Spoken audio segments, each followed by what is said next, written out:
கழகத்தினுடைய சென்னை மண்டலத்தினுடைய அலுவலர்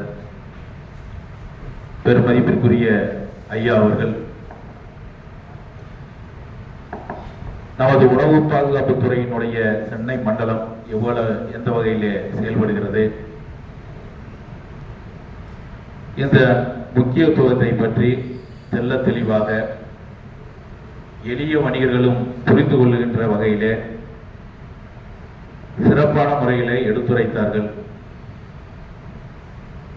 ஐயா அவர்களினுடைய கருத்துரையை முழுமையாக கேட்ட பின்பு இறைவன் சாட்சியாக கண்டிப்பாக இங்கு வந்திருப்பவர்கள் நிச்சயமாக அதுபோல கரியை நாளையிலிருந்து நிச்சயமாக தொடரமாட்டார்கள் என்பதை எங்கள் வணிகர்களின் சார்பாக ஐயா அவர்களுக்கு ஒரு உறுதியை தருகின்றோம்.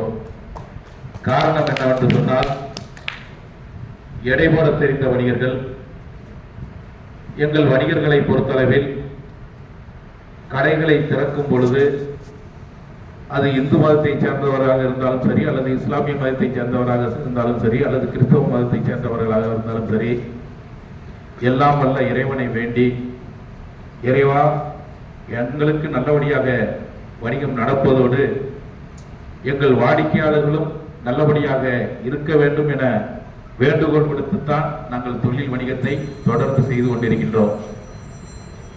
கிட்டத்தட்ட சென்னையிலே இருக்கின்ற வணிக பெருமக்கள் சில பேர் தெரிந்தும் தெரியாமலும் இந்த தகவல்கள் முழுமையாக அறியாமல் கூட இந்த தொழில் வணிகத்தை தொடர்ந்திருக்கலாம். கண்டிப்பாக இந்த செய்தி கேள்விப்பட்ட பின்பு என்னிடமே ஒரு பெரிய வணிகர் ஐயா அவர்களிடம் எடுத்து கூறுங்கள், நாங்கள் 2018 முதல் இந்த தொழிலை செய்து வருகிறோம் என என்னிடமே வந்து கூறினார். நான் எப்பொழுதும் ஒரு கடையிலே 50 ரூபாய் சம்பளத்திற்கு பணியாற்றிய 84 இன்று வரை தவறானதற்கு எந்த அதிகாரியும் சென்று பார்ப்பது கிடையாது.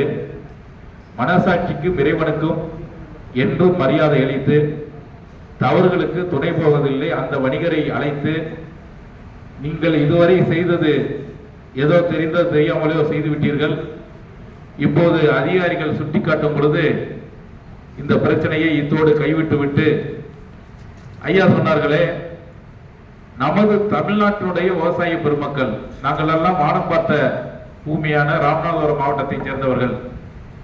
அந்த ராமநாதபுரம் மாவட்டத்திலே ராமநாதபுரம், சிவகங்கை,